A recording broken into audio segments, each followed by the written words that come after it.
Hello, people of YouTube. This is Gray's Guitars. I am Steve Gray. Thank you for watching. This is probably just going to be a quick little video because I have not seen really anyone talk about this guitar. So, Alex Lifeson, if you don't know who that is, the guitarist for Rush, you should know who he is. But if you don't, take a gander at this quick little Wikipedia page. Feel free to pause the video if you need to. But he has a Les Paul Custom Access by Epiphone. And yes, lefties, you can get a left-handed one if you need to. They are available at the same exact price as the right-handed, which is actually kind of surprising. Now, the price is a little rough, $1,299, but we are seeing, unfortunately, Epiphone get more and more into this territory, so hopefully they cap it. There's got to be a cap somewhere. I haven't really seen anything besides the American-made Epiphones now, because there are ones that are made in the USA that are several $1,000s, the acoustics. But I haven't seen basically made in China one more than $1,300. That seems to be the cutoff at the moment. Will they bring it to $1,500? I really don't know. There's going to be some specs you're going to love on this thing, some specs you're going to hate. But, beautiful guitar. I got a couple pictures up. So we get a nice back carve for the heel.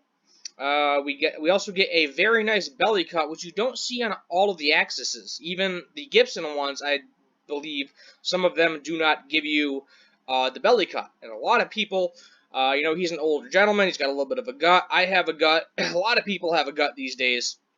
It's nice to have that little belly cut, just a little bit of extra room when you're playing it. Slab body is nice, but at the end of the day, if you give us a little extra room, it is greatly appreciated. I can play a Telecaster, but at the same time, I have a LTT black metal that has a very beautiful belly cut on the back, and while I'm not like super vibing with that guitar, it's probably the most comfortable guitar I currently own.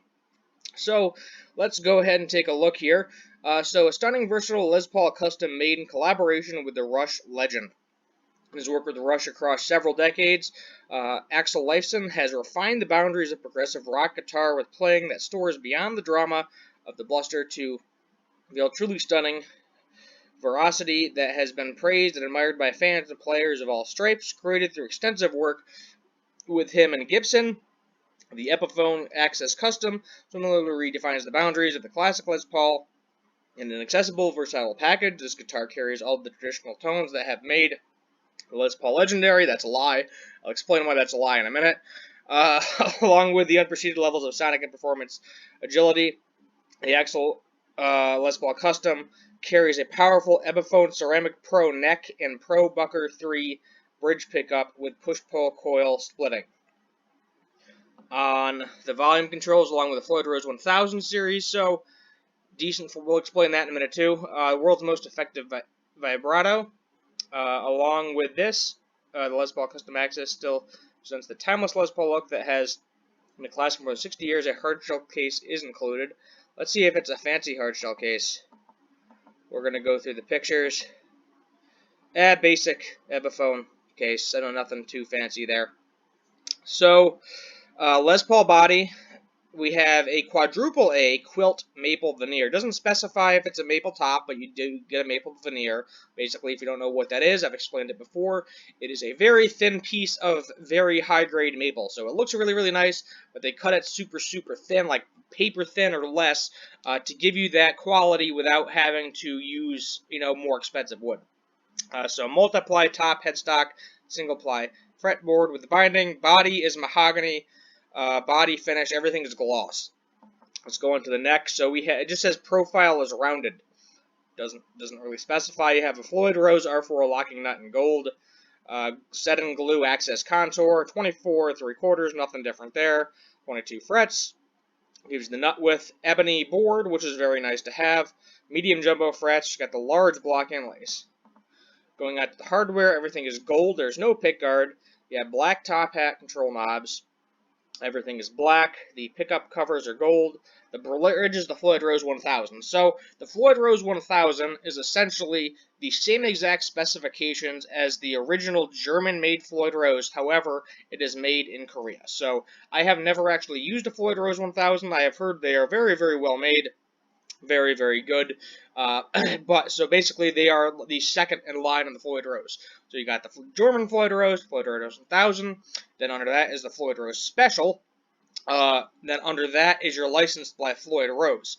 I've had played several Floyd Roses, a couple different knockoffs. The licensed ones are kind of meh.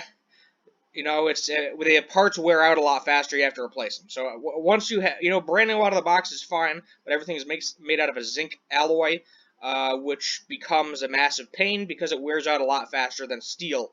Stainless steel if they use that. The special, a little bit better, but also kind of same issue. They use a little bit cheaper metal, so it does wear out faster. You have to replace the parts. Then the Floyd Rose 1000 and the German Floyd Rose seem to be pretty on par. They are made, I believe, out of the same exact metal. So it will wear out, but significantly less faster than the specials and the licensed. Switch tip is white, 2 strap buttons. Got Grover tuners, truss rod, 2-ply.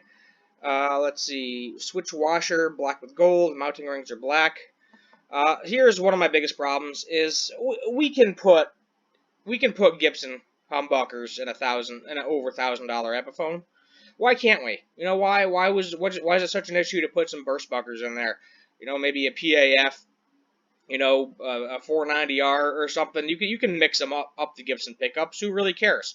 Whatever this guy's preference is, because it's his signature model. There is no reason at this price point that they can't do it, because they have done it. There are signature artists that have less expensive guitars that have it. They have the Gibson 1959 Les Paul and the 61 SG/Les Paul, both cheaper than this. Both have Gibson humbuckers in them. So there's no reason they can't be in this guitar as well. It's the same exact company. I really hate when, Epiphone gives you a guitar that is $1,000 plus, even $800 plus, and they don't go out of their way to just get the Gibson pickups because it's necessary. Are the new Epiphone pickups bad? No, I've played some newer Epiphones. They're definitely a lot better than they were back when they were putting them in my 2006, and I had to rip them out of it because it was just so muddy. I didn't want to play the guitar, but it is still, it's not the exact same thing, to my knowledge, as a Gibson pickup. They're wound slightly different. Maybe they are the exact thing again. I really don't know. Doing an A/B comparison between a Gibson and an Epiphone, but based on what Epiphone has done in the past, it is not the same pickup, and there's no reason you can't put more expensive pickup in there. String cages, hard shell case. So, that's going to be my two biggest things. Is Floyd Rose 1000 perfectly fine. Usually you don't see the German ones. Unfortunately, you're probably talking a $2,000 plus guitar to see a German Floyd Rose on a guitar.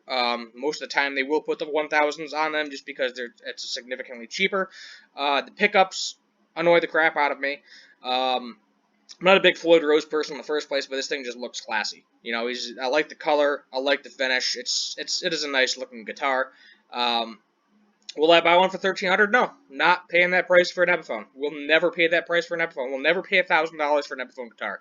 And that is how a lot of the people that have been playing guitars for a while now, that's exactly what they feel.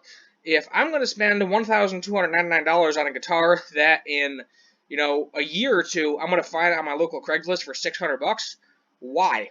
Why would I do that? The Epiphone Prophecies, I already see them. The newer ones, I already see them resale. If you're talking $899, I think they have them at, or maybe $999. I already see them on the used market for, about 60% of the value. So do not buy this new. If you absolutely have to have it and you have the cash, sure, buy it new. But if you really want it, your best bet is just hold off a year or two until you see a couple pop up on the used market, and you'll save yourself $400 or $500. That's what I recommend. This is kind of a makeup video for Saturday. I wasn't around, so you are probably still going to be getting a video tomorrow. Maybe I'll do it Wednesday instead. Maybe 2 days in a row might not be the best idea, but I just wanted to get a video out because I saw this today. I had some extra time. But yeah, no, I don't see that many people buying these. I don't see that many people spending that kind of money because, I think a studio now is running you right around $1,600. So what would you rather have? A studio where you're, in 5 to 10 years, you're going to lose maybe $200, $300, $400 max, or a Epiphone that's fancier, but you're going to lose like $800 on it. Statistically. I mean, yeah. You're talking, I think, yeah, $800, because that would put me down to like $500-600, 600 plus 600. Yeah. Yeah, like $800. So you're going to lose $800 on this when you sell it used, or go get a Gibson, and, studios sell easily, depending on the year, for $1,000 to $1,200 used. Go buy a Gibson Les Paul Studio. Modify it, because it's a studio, and you're still going to get that same price no matter how much you modify a studio. That's my take. Anyway, that is my take on it. Let me know your thoughts in the comments down below, but I just don't see it happening. I don't see that many people spending over $1,000 on an Epiphone guitar that's supposed to be cheap. I know they're trying to get out of that, mindset that, Epiphones are just kind of like cheapy, junkier versions of Gibson, but that's what I still think. I hate to say I still think that. I think they're just cheaper versions of Gibsons made in China, but when you're trying to sell me something for $1,300, that's just not happening. I'm not paying for it. And I'm going to continue not paying for it. I will see it on the used market, and Epiphone/Gibson will continue to get none of my money directly, because it's all going to a third party. So, other than that, hit the subscribe button on your way out, and as always, have a good one.